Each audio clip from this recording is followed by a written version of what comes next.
Ex-DOJ Secretary Aguirre handang samahan si Duterte sa ICC. Ayan. Hindi maganda. Oo. Ay, marami naman na nagsabi niya na gusto nilang samahan si ano eh. Nasa na sila. Oh, wala, hindi pa nga dumadalaw eh.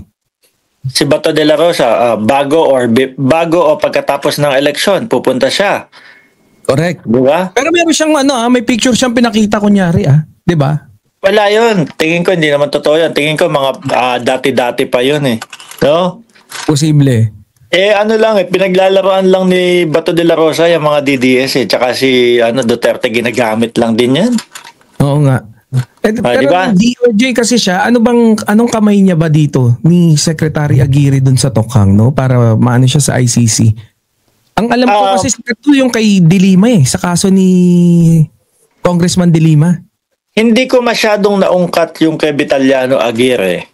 Kasi nakapokus ako doon sa dalawa. Yung mga susunod, si Bato at si Bongo, nakapokus ako doon.